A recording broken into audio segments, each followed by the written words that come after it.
welcome to my viewers to yet another action-packed series of icons behind brand, marketing today and tomorrow, where we are going to talk about the core of marketing, advertisement and branding with some of the leading minds in the business.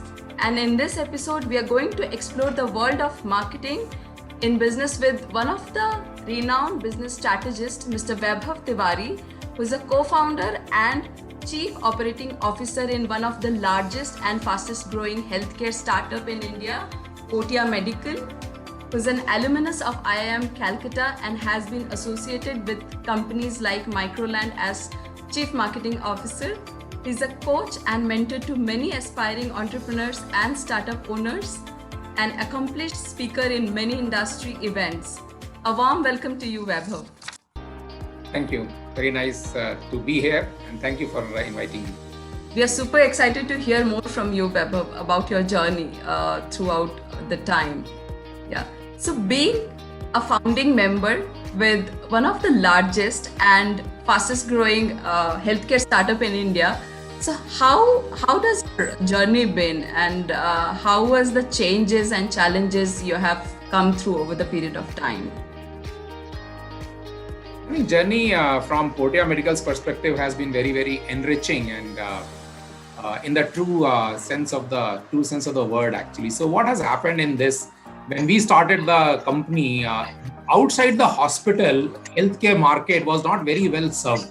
So if patients were to go to the well-known corporate hospitals, they had very good healthcare services available. But as soon as they got discharged and they were looking for continuing with their healthcare requirements at home, the same level of professional and deep medical expertise was not available to be supported at home.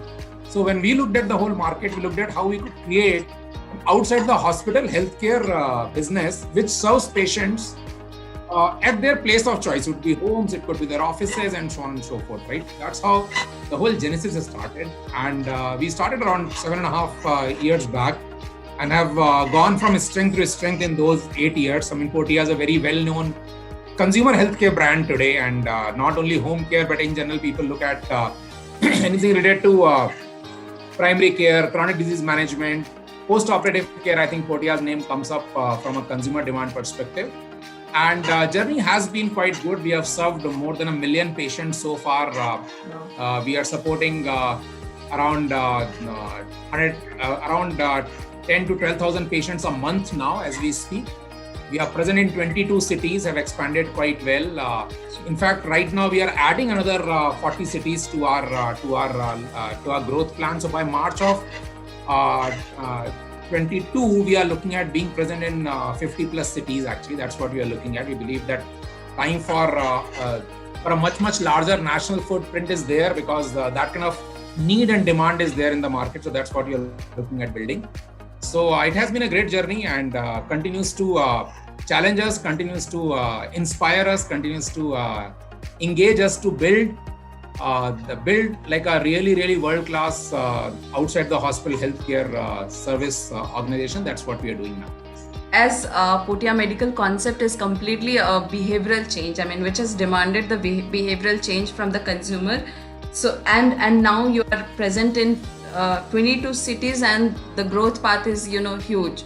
So I see there is a huge change which Portia has created in people's mind. So in the last 1 year, what are the major roadblocks you have faced, and how did you overcome that, Vaibhav? I think last year and a half have been really like watershed moment for healthcare industry, not only for us, not only for India, maybe worldwide. I think after COVID, scare came and wave 1 hit in I think March, April last year till now, which is almost 15-16 months. The way consumers have looked at their healthcare, the way government has looked at the healthcare, the way whole ecosystem has looked at healthcare has completely changed. So right. What probably demonetization did for digital payments is what COVID has done for healthcare. So if you look at the kind of policy changes government is making now, when government of India is going to spend 2.5% of GDP on healthcare, they're almost doubling the spend on healthcare. There's a tremendous focus on creating hospitals, a tremendous focus on creating infrastructure across the country. There's a lot of focus on there's a lot of focus on digital healthcare. I think that's another big change. So government has invested a lot of resources in e-Sanjeevani kind of initiatives. The digital healthcare market is growing quite rapidly. So if you see from a healthcare perspective, there's a lot more focus across the ecosystem for healthcare. If you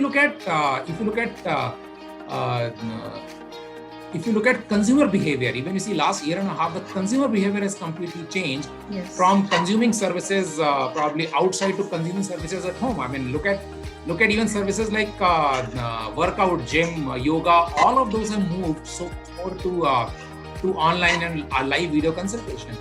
And similarly, if you see from healthcare perspective, consumers have moved. Earlier, everything was centered on clinics, around hospitals, right? Now, consumers are and patients are open to and are doing. They are basically discovering healthcare online. Right. They are consuming healthcare online. And of course, they're very open to being engaged using digital channels. So if you see from consumer behavior also, it's a massive change.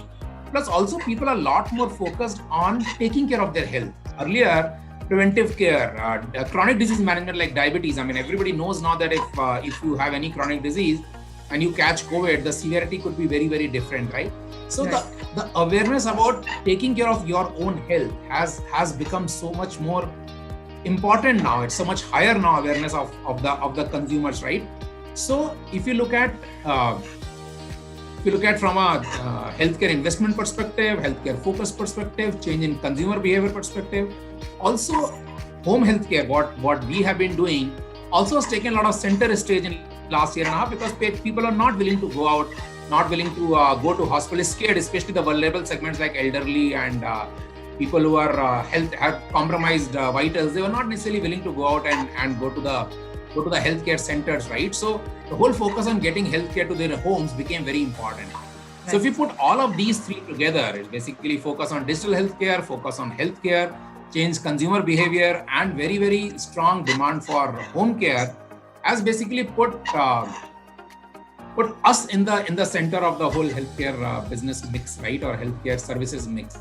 And I think that has been, in many ways, the challenge and opportunity in last year and a half or so. So if you look at from our perspective, we have forayed into digital healthcare in a big way. Last year, for COVID wave 1, we supported all the governments. In fact, 7 state governments we supported with massive program on home isolation, right? So we worked with Delhi government, with Karnataka, with Chennai, with Maharashtra, with Punjab, Haryana, a lot of these state governments.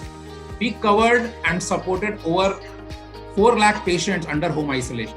We did over 10 lakh teleconsults for these patients over the period of 5-6 months.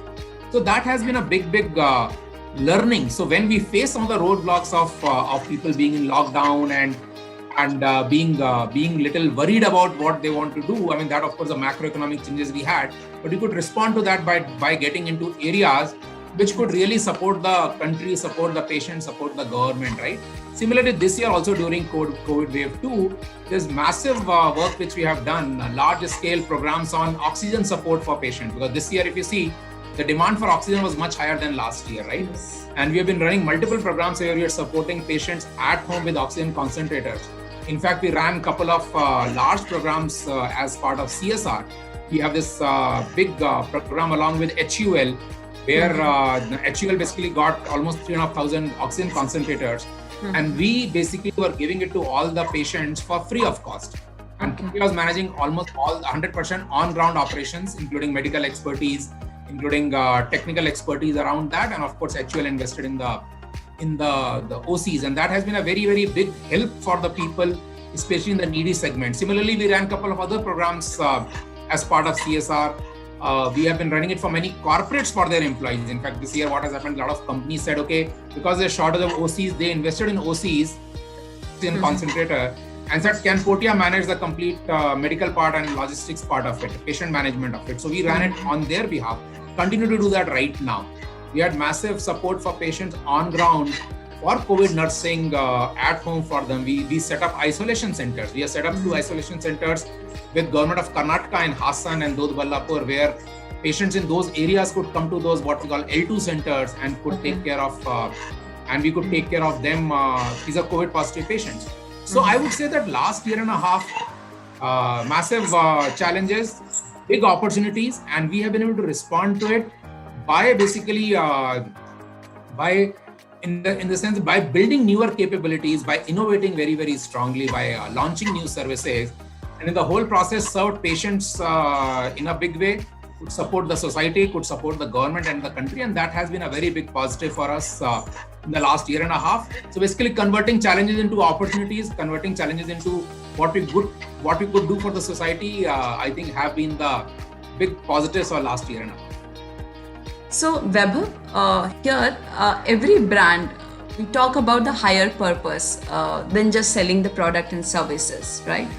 And we communicate that higher purpose to our consumers through different ways of storytelling to the consumers.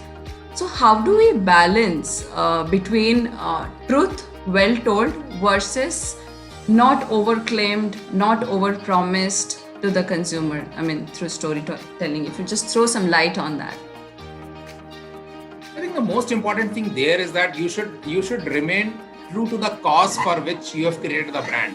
I think that remains the most important thing. And if you look at the higher purpose also, higher purpose should be in context of that. I think if the two are divergent from each other, then you are likely to have issues. So if two are aligned fully, and of course sometimes, and not every brand all the times will have 100% delivery to the commitment they have made, whether to their brand commitment or to their higher purpose, right? I mean, there will always be times and areas and places where you could go off or could go wrong. But fact is that if you're fully aligned, then more often than not you'll be fulfilling the brand commitment, and of course also will be leading to the higher purpose.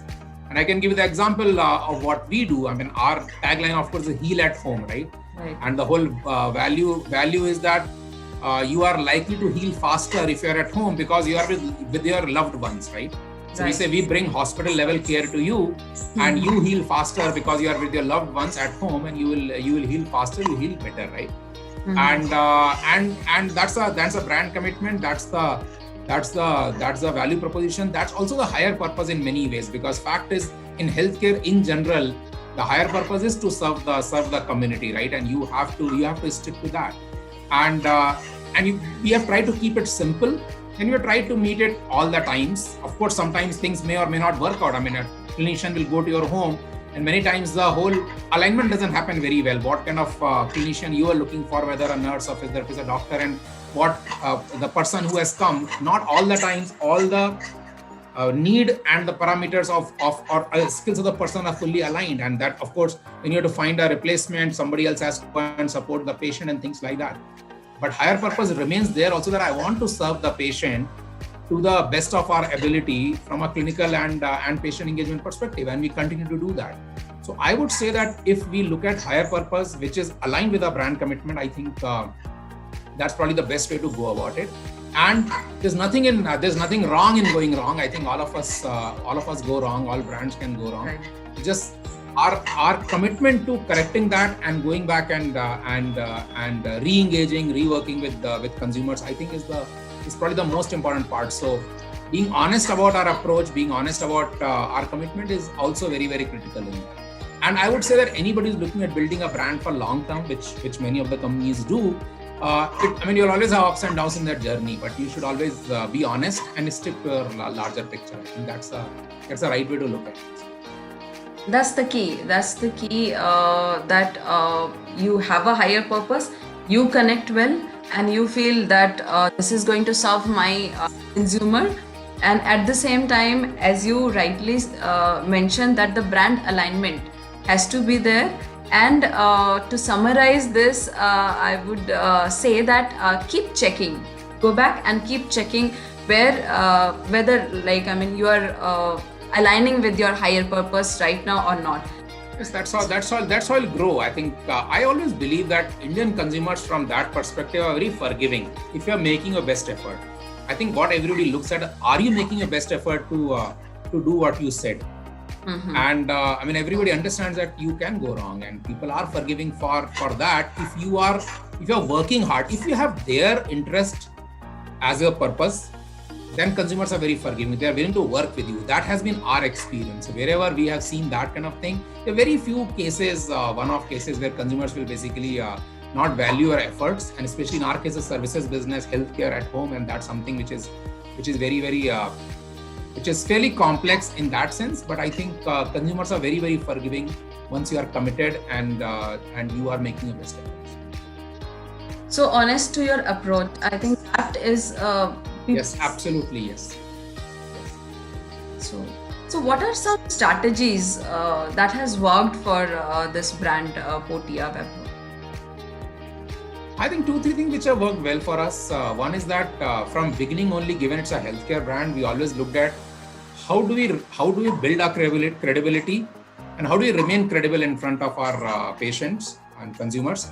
How do we remain honest in front of our consumers? How do we remain empathetic? How do we remain always in the learning mode, actually? So I think some of those things which have been very strong.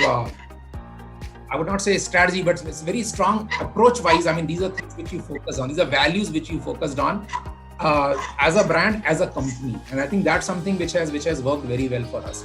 So if you see, we started with the 2 to 3 services in the beginning, which was more on nursing and doctor visits, and we have added the complete range of services in the last 8 years. Most of those have come basis what our patients asked us. So our whole purpose was that if I go to a patient home, I should build a lifetime relationship with the patient, and all their healthcare needs we should service. Correct? Now, so depending on my patient engagement, we continuously get feedback. Okay, I need this also, I need that also, and that's how most of our services have come together. That's our whole comprehensive suite of services has come together basis what patients have asked us or given us in feedback. Service improvement, a lot of changes which we have made, the way we are using technology now, the way we are using more and more medical expertise around it. I mean, today we would be running anywhere between 120 to 150 ICU setups at home at any point in time, which includes a ventilator, which includes nurse, bed, round-the-clock monitoring, doctor on call, the complete ICU setup for people, right? These are patients who are discharging from the hospital ICUs for end-of-life care or for recovery, right? And we support those patients fairly large numbers. You will not be able to do that if you don't establish credibility and if your patients don't trust you, right? Or the hospitals and the doctors don't trust you. So that's the kind of thing which we have focused right from the beginning, and have stayed true to that purpose, actually. Mm-hmm. And that's something I think from a strategy perspective, from values perspective, have really helped us to grow and build a more and more credible brand. Actually, I think that's something which has been very important for us.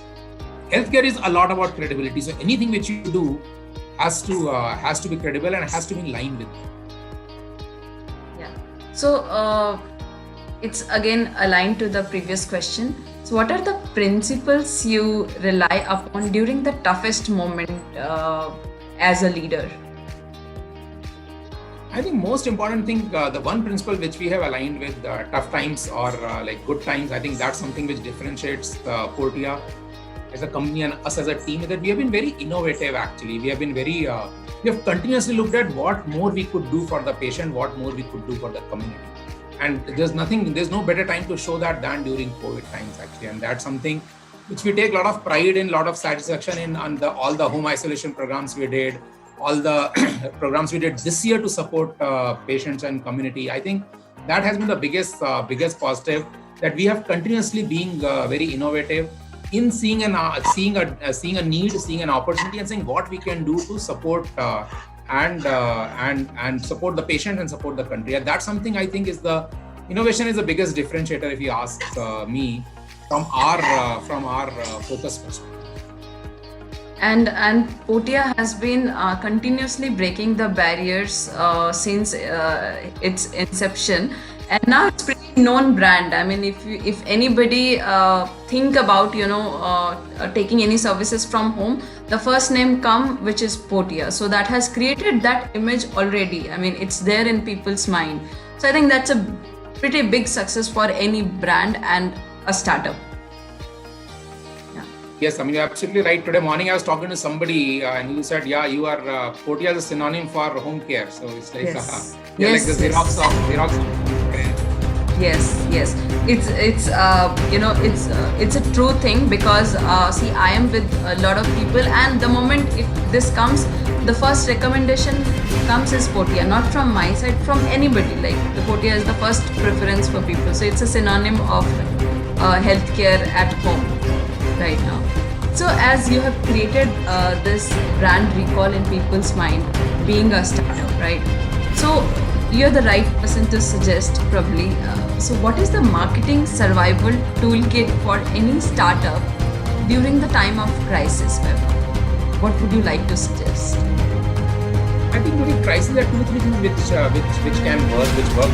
So also one is that you completely move towards more ROI based marketing. So if you had your marketing happening in multiple areas, I think you should move that to only ROI based marketing, so that whatever money you are spending, because especially in crisis time you need to you don't know till when it will get over, right? So you have to basically make sure you conserve your resources. So at that time, you basically go for completely ROI-based marketing. Review it on a regular basis to make sure that you are investing where the need is maximum, where the ROI is coming. I think that's one thing which is very critical. Second, go for a lot of guerrilla marketing kind of model. Look at a lot of social media which you could do. I mean, because then of course your other resources will be free from people perspective. Then you can say how you can brand yourself better using all the free media or social media available to you for that. Third thing which happens during crisis, I think, which you can also do a lot of brand building and bonding with the organization itself. Other thing which happens actually during crisis, your employees also are worried of what is happening, especially if you look at COVID times, right? There are more people who are suffering themselves or their family members are suffering. And again, they are supporting the patients. They are out there working with patients, trying to do something for them in our case, and also have to take care of their own family members, own family, right? How do you make sure that you create the right bonding with them during that time? And you can use this opportunity to create internal branding. You can create, and that of course you will do by really taking care of your people, taking care of your employees. I think that's another thing which has been a big learning for us, and I think for the companies, for a lot of companies otherwise also. I mean, what you could do differently for your employees during the crisis times. That's also a very big thing to focus on. That's right. And as you said, the the bonding between the internal team. Without a bonding, it's highly impossible to achieve the larger goal as a whole. So I think it's the most Absolutely. And of course, for startups, ROI based campaigns and continuous review is very, very important, and a lot of experimental and guerrilla marketing just to check what is working right for you at that particular point of time. So as you move forward, how do you see the future of marketing? Very interesting question. I think the future of the marketing, the power continues to shift to the consumer. And when we probably would have started, I would have started my professional journey. It was a lot about what businesses were doing. Today it's a lot about what consumers are saying, what consumers are asking for, and how you're using digital media, how you're using social media, how you're using branding in that sense. So I think consumer is the king we have been saying for many years, but fact is the consumer is becoming bigger and bigger king as we speak now. I think so. That's something which is important. Also using data analytics for marketing, also probably gaining much more momentum than ever before. So I would say that data-driven, consumer-focused, treating consumer as the king, treating them as the king, not necessarily saying only speeches, but treating them as king also, basis what they require, and of course analyzing all their needs based on the data which you capture and gather. I think is the future of marketing. So the more granular you get in terms of what data you're using, how identifying the needs, how you're working with the patients, and in our case patients, of course consumers overall, and how you continuously take feedback. I think that's another thing which is important. Though it traditionally doesn't come under marketing, but fact is what you call as market research before launching something. Today, continuous interaction with the patient, continuous patient engagement, also a very important part of the marketing, right? So I would say that those are three key tenets. I mean, keep consumer at the center of your universe. That's what we do, and we always try to practice. Second is that you use data and data analytics as much as possible, as granular as possible to basically service their needs and requirements. And third, of course, continuously working with them to take feedback, to take inputs. So you co-create the brand, you co-create the service along with the consumer. I think is the way to build products as you go. Right. So data. That's the future of marketing. Yeah, right. So it's very precise. Yeah, thank you for giving us 3 bullet points that data is the key center of anything. Like, I mean, if you have the data right and if you can extract it on time, and then you can build a lot more strategy than without a data, right? So Yes. extremely important, and the feedback, of course. So, Vaibhav, we know that, I mean, you are a founding member of Portia and you have a lot of contribution towards its growth for sure. So, I would like to, ask a question on that. What is what you think? What is your top contribution to this organization? My top contribution to the organization has been to basically work with team to really support the patients. I think that's probably the top contribution for me and for a lot of us also in the founding team and otherwise, that what more we could do to support our consumers, what more we could do to support our patients. So how we build that whole culture of having consumer at the center of the universe, it's easier said than done. And that's something I think which we have continuously done. So if you ask me, the biggest contribution for me and I think for all the founding team members and the key team members is that we are able to create that culture of really putting consumer at the center of the universe. We are culture of being empathetic towards them, and culture of doing something extra every time when we are working with the patient consumer. Every time we measure ourselves and am I able to do something extra? Right? I think those are 3 things if you ask me, and we have been able to build that culture, follow that culture. Most of the times, I think that's the biggest contribution. So as you said rightly, is that we have become a well-known consumer brand from home care perspective, healthcare perspective, and that has happened because of that culture only. Because that's what our consumers, our patients have experienced that with us most of the times. And I think that I would say is the biggest contribution I see from my perspective. And I'm going to take it as my takeaway as well, that am I able to contribute a little bit extra today? So I think that particular, Yes. if you keep reminding yourself, that itself is going to give you a lot of reflection towards what you're supposed to do today. Yes. So yeah. So with that, Vaibhav, I'm just moving towards a very interesting section, which is the rapid fire round, and you need to answer with one word here. Yeah. So, Sure. what is leadership to you? I think leadership to me is to basically help people maximize their potential or to achieve their potential. I think those are things I would say is a leadership for me. Yeah. What is a book you're planning to read? I'm planning to read. A friend of mine gifted me a book of Sri Ravi Shankar. So I'm reading that nowadays, and I'm planning to complete that book in next few Okay. months. It has been a very good addition to my learning and my daily routine. So I think that's a book. Oh, I'm glad that is working for you. So nice. Yes, it does. And who has been the greatest influence to you? I think multiple people. I think starting from my parents, some of my bosses, Meena Ganesh, who's our co-founder and CEO. She has been a great influence on me. Some of my earlier bosses, P.S. Jaikumar, T.S. Anil, they were all my bosses in Citibank in my first job post MBA. Dinkar, who was my boss in my first company in Grandville Norton, they have been very, very big positive influence on me. Awesome. And you have a greatest influence on many startup owners and business owners, including me, Vaibhav. Yes, I have been following. I'm trying my best actually. Time. Yes. What's the best thing happened to you this year? I think best thing this year, what has happened is that I became more aware of my strengths and weaknesses. I probably am closer to myself as who I am. I think that's the biggest thing which has happened. That's right. And I think the situation has thrown many of us to reflect back, go within, and discover yourself once again. So that was an opportunity. Great, addition on that. When are you most inspired? I think I'm most inspired when I'm working with people. I think for me, I think that I see as the most inspiring moments for us. So When I'm working with teams, when I'm helping them to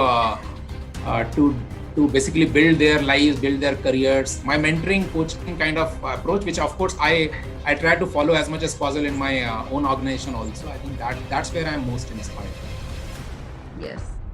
So, and early in the morning or late in the night? What kind of person? Early in the morning, any day. Any day, early in the mornings. Superb. What's the best compliment you have ever received?